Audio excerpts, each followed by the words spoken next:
Bem-vindo ao programa Jesus Está Voltando. Hoje nós vamos ao terceiro bloco daquele estudo, Israel do arrebatamento ao milênio. Não vamos terminar neste bloco porque tem alguns detalhes que eu quero explicar muito bem explicado e não adianta fazer uma coisa longa, corrida, para as pessoas não entenderem. Esse bloco e o próximo tem uns detalhes muito interessantes. Nós havíamos terminado o segundo bloco falando da fuga dos judeus, quando o anticristo vai assentar lá no templo, vai exigir adoração, e os judeus não vão adorar homem, e ele vai dizer, então vocês vão ser mortos. E aí ele baixa um decreto para perseguir e destruir os judeus. E só lembrando que nesta época da tribulação, não vai ser só judeu que vai ser morto, todos os que não professarem, todos os que não entrarem dentro do sistema do anticristo serão perseguidos e mortos. Então os estudiosos dizem que este povo que vai fugir lá de Israel vai se refugiar em Petra. Mas com que base bíblica eles podem dizer isso? Em Isaías 63 está dito assim: quem é este que vem de Edom, de Bosra? Porque Petra é nesta região de Edom e de Bosra, com vestes tintas, este que é glorioso em sua vestidura, que marcha com sua grande força. Eu que falo em justiça, poderoso para salvar. Por que está vermelha a tua vestidura e as tuas roupas como as daquele que pisa no lagar? Eu sozinho pisei no lagar, e dos povos ninguém ouve comigo. Eu os pisei na minha ira, e os esmaguei no meu furor, e o seu sangue salpicou as minhas vestes, e manchei toda a minha vestidura. Então os estudiosos dizem que esse remanescente que vai fugir vai para Petra por causa desta passagem aqui em Isaías, que é este que vem de Edom, de Bosra. Porque quando o anticristo cercar todo Israel, tudo indica que ele vai se chegar lá nessa região onde os judeus estão refugiados para tentar destruí-los. Mas aí você pode perguntar, com todo o poderio que o anticristo tem, por que ele não destrói logo ali Petra, sabendo que eles vão estar lá? Pelos simples fatos que nós já mostramos, e eu vou mostrar de novo, Apocalipse 12, verso 6, que diz: e a mulher, essa mulher Israel, fugiu para o deserto, onde já tinha lugar preparado por Deus. Então, quem preparou o lugar já para os judeus se refugiarem é Deus. Para que ali fosse alimentada durante 1260 dias, ou seja, 3 anos e meio, 42 meses. Então, este lugar foi preparado por Deus. Por isso que o anticristo não vai poder chegar lá, porque Deus não vai deixar, até que seja a última hora. Então a questão, essa batalha final agora, é para ver quem vai tomar posse da terra e quem vai destruir o povo de Deus. O inimigo é teimoso, vai tentar destruir o povo de Deus, que eu falo aqui, Israel. O inimigo vai tentar destruir e não vai conseguir. Então Deus é que vai proteger esta localidade. Isso só vai permitir que ele chegue lá no final para se cumprir essa passagem aqui de Isaías 63. E nós vamos ver tudo isso bem mastigado. Mas, para entendermos o que é essa região, quem era este povo que construiu Petra? Porque foi uma cidade esculpida na rocha. Hoje em dia ela serve apenas para turismo. As pessoas lá que estão lá na Jordânia vão fazer uma visita lá a Petra. Mas já foi um local muito importante e por isso que eu vou demorar nessas explicações para você entender o que é essa região de Edom, de Bosra. Então vamos ver aqui o que é essa cidade e quem foi o povo que construiu lá em Petra. Petra está localizada ao sul do rio Zered, à margem sudeste do Mar Morto. A cidade foi construída em meio a enormes montanhas que se erguem a mais de 5.000 pés de altura, fazendo a transformação a mais de 1.500 metros. Nesta altitude, além de obter a chuva necessária para praticar a agricultura ao longo da crista do Planalto, Os nabateus, que era o povo que construiu lá a cidade de Petra, ficavam protegidos naturalmente dos seus inimigos. Os nabateus aparecem pela primeira vez na história ao redor de Petra, onde foram combatidos pelo rei sírio Antígono, que em 312 a.C. sucedeu a Alexandre Magno. Ainda que suas origens não estejam suficientemente esclarecidas, sabemos que os nabateus eram nômades e condutores de caravanas, tornando-se o povo de comerciantes mais importante do norte da Arábia. Eles dominaram os caminhos de caravanas entre o Golfo Pérsico e o Mar Vermelho. Souberam tirar proveito da sua localização cobrando impostos e oferecendo serviços de segurança e proteção contra os assaltantes. O curioso é que eles mesmos foram considerados uma tribo de salteadores que vivia do saque das caravanas que passavam pela região. A compra de especiarias por parte do Império Romano, além de objetos de luxo como as sedas e os perfumes, levou a uma intensificação das rotas comerciais para a China e Índia. A rota destas caravanas passava por Petra, então veja que era um local bastante movimentado e que rendia muito dinheiro. Isto aumentou as rendas do reino nabateu, que tinha direito de cobrar impostos sobre todas as mercadorias que passavam pelo seu território, e eram muitas. Talvez com a finalidade de controlar estas rotas e de tirar ainda mais proveito de sua privilegiada localização, os nabateus fundaram uma série de cidades pousada no Negueb e ao norte do Sinai. O ponto culminante do reino nabateu foi durante o reinado de Aretas III Fileleno, que reinou de 84 a 56 a.C. e conquistou Damasco. Foi sob o domínio de Aretas IV, que reinou de 9 a.C. até 40 d.C., que Paulo teve que fugir de Damasco por cima do muro através de cordas.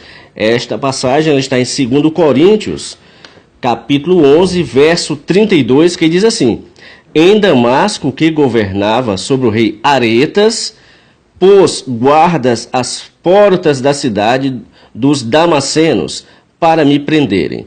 E fui descido num cesto por uma janela da muralha, e assim escapei das suas mãos.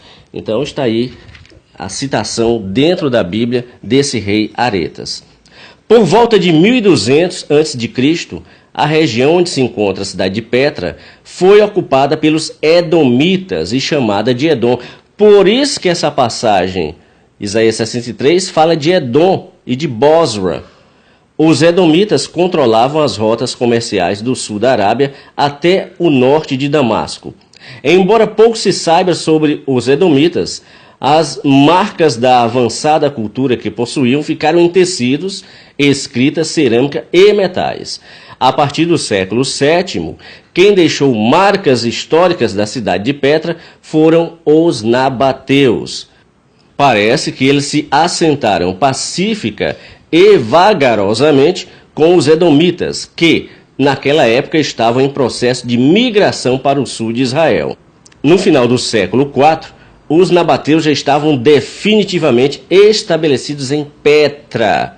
Petra devia sua prosperidade à sua posição estratégica no caminho das rotas das caravanas entre a Arábia, o Mar Vermelho e o Mar Mediterrâneo. Além disso, ela era bem protegida em uma fenda profunda, onde a água era abundante. Foi a abertura das rotas marítimas na época romana que deu o golpe final a Petra e aos nabateus.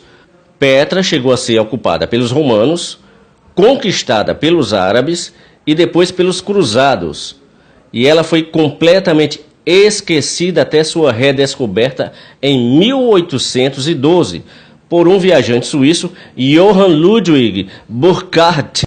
Ele estava andando e descobriu a cidade de Petra ocasionalmente. O sítio de Petra foi inscrito na lista do Patrimônio Mundial da Unesco em 6 de dezembro de 1985 e é considerada a segunda maravilha do mundo, perdendo somente a primeira posição para as muralhas da China. Petra ela é famosa por algumas características. Primeiro, pelo seu comércio de especiarias, incenso, pimenta e de objetos de luxo, como as sedas e os perfumes, através de intensas rotas comerciais para a China, Índia, Egito, Grécia, Roma e Síria. A segunda característica é a sua engenharia hidráulica, com seus sistemas de conservação de águas e diques para conter as enchentes, e o volume de águas que eram acumuladas na época da chuva. E Petra era também um lugar importante para a hospedagem de caravanas, pela abundância de água, a segurança oferecida, a variedade de suprimentos e de objetos de todos os lugares que poderiam ser comprados ali. Então era uma rota, era um local de grande comercialização, de muita soma de dinheiro. Só mais algumas curiosidades sobre Petra. Às 7 horas, as rochas refletem cores pálidas. Às 13 horas, vibram entre o rosa e o vermelho. Nos pontos escavados e esculpidos, as pedras de arenito também ficam num tom rosado. Então é uma visão muito linda. Por algumas fotos que eu coloquei aí, você já tem a dimensão de como é bela a cidade de Petra, hoje um local turístico. Agora, como foi a decadência lá de Petra? Após fortes terremotos, Petra virou uma cidade fantasma. As casas foram destruídas, restando apenas tumbas, um teatro com 8.000 lugares e mais de 800 monumentos. Esses desastres naturais influenciaram intensamente a moldura da cidade rochosa, já que 95% dela são de curvas naturais. Aí está a descrição da cidade de Petra e do povo nabateu que esculpiu nas rochas. Será um tempo muito difícil, não só para os que ficaram para trás, como para o povo judeu. Porque esses que vão ser refugiados, que Deus vai guardá-los, vai ser um remanescente. No próximo bloco eu vou mostrar a passagem, quando vai ser o desfecho final, Jesus descendo no Monte das Oliveiras, eu vou mostrar a passagem que fala que eles são o remanescente, um terço que vai sobrar, que não vai adorar ao anticristo. Só para você ter uma ideia de como vai ser a tribulação, para você tirar da cabeça que vai dar para se fazer alguma coisa, não vai. Os que não adorarem ao anticristo durante a tribulação, quando ele exigir lealdade, colocando a sua marca, os que não quiserem fazer isso, que tiverem suas casas, seus apartamentos, seus bens materiais, vão ter que deixar tudo para trás. As milícias do anticristo vão estar invadindo as residências, tirando alimentos, tirando tudo. Ou a pessoa vai entrar dentro do sistema, ou vai ter que fugir e vai ter que morrer. Não vai ter essa história de igreja para estar se reunindo. Acabou-se teologia durante a tribulação. Não vai ter mais nem o que se discutir, porque só vão ter 2 blocos: os que estão com Jesus e os que estão com o anticristo. Não vai ter mais outra coisa a fazer, é fugir, esconder-se. E alguns vão conseguir, não sei como vai ser este milagre, mas durante o milênio vai entrar esse remanescente que escapou das mãos do anticristo, e alguns que não terão morrido, mas terão conseguido de alguma forma escapar das mãos do anticristo, louvando a Jesus. Porque durante esse tempo vai se cumprir o que está lá em Apocalipse 20, verso 4, que diz assim: E vi tronos, e assentaram-se sobre eles aqueles a quem foi dado o poder de julgar. E vi as almas daqueles que foram degolados pelo testemunho de Jesus e pela palavra de Deus, e que não adoraram a besta nem a sua imagem. Então estes aqui são os que vão estar na tribulação durante os 7 anos, e não aceitarão o anticristo. Não aceitarão colocar sua marca, não aceitarão adorá-lo. Então eles serão degolados. Nós já estamos vendo esse prenúncio quando muitos cristãos, nesses últimos anos, foram degolados pelos bandidos do ISIS. E aqui vai ser regra. Não serve ao anticristo, vai ter que morrer. Continuando. E não receberam o sinal na testa, nem na mão, e viveram e reinaram com Cristo durante 1000 anos. Então, estes aqui são os que não vão adorar ao anticristo. Todos os que ficarem para trás vão ter que tomar uma decisão. Ou vai assumir realmente que pertence a Jesus, ou vai ceder à pressão. Porque veja que vai ser uma pressão muito grande. Primeiro, Satanás é astuto. Ele vai pegar as pessoas pela boca. Ou você coloca a marca para poder comer, ou vai morrer de fome. Agora você imagina os pais, porque durante a tribulação, antes da tribulação, no dia do arrebatamento, todos os bebês, todas as crianças, todos os fetos, esses vão sumir. Mas durante a tribulação vai nascer crianças. Agora você imagina um pai e uma mãe que tem uma criança, e para ela poder comprar o leite, comprar a comida, ou ela coloca a marca, ou vai ver seu filho morrer de fome. Entenda como vai ser o drama das pessoas durante os 7 anos de tribulação. Nós não temos a dimensão de imaginar como vai ser isto aqui. Já expliquei diversas vezes. Os demônios, as situações. É um tempo único, Mateus 24. Jamais aconteceu, jamais vai acontecer. Então os pais vão entrar no desespero. Se ele não tiver uma fé realmente, que deveria ter tido para participar do arrebatamento, se ele não tiver uma fé mesmo profunda, muitos vão ceder à pressão. Por isso que está dito, se os tempos não tivessem sido abreviados, nenhuma carne se salvaria. Porque muitos vão ceder à pressão. A boca vai falar mais alto, o estômago vai falar mais alto. Só para você ter uma ideia dos tempos que estão para começar. E no próximo bloco, no bloco 4, nós vamos ver o retorno de Jesus com os que foram arrebatados 7 anos antes. Desceremos com o Senhor e ele vai colocar no lago de fogo. No bloco passado eu falei da morte, mas eles serão colocados vivos, o falso profeta e o anticristo, lá no lago de fogo. Eles vão inaugurar o lago de fogo. Vão ser jogados vivos, Satanás será preso por 1000 anos, e aí começará o milênio. Jesus governando diretamente de Jerusalém, do Monte Sião. Os que foram arrebatados terão um corpo glorificado, e vai ser esse desfecho. No próximo bloco nós vamos falar mais detalhes também sobre uma profecia tremenda que vai acontecer, que é sobre a porta dourada. Fantástico o que você vai ouvir, o porquê que esta porta está lacrada até hoje.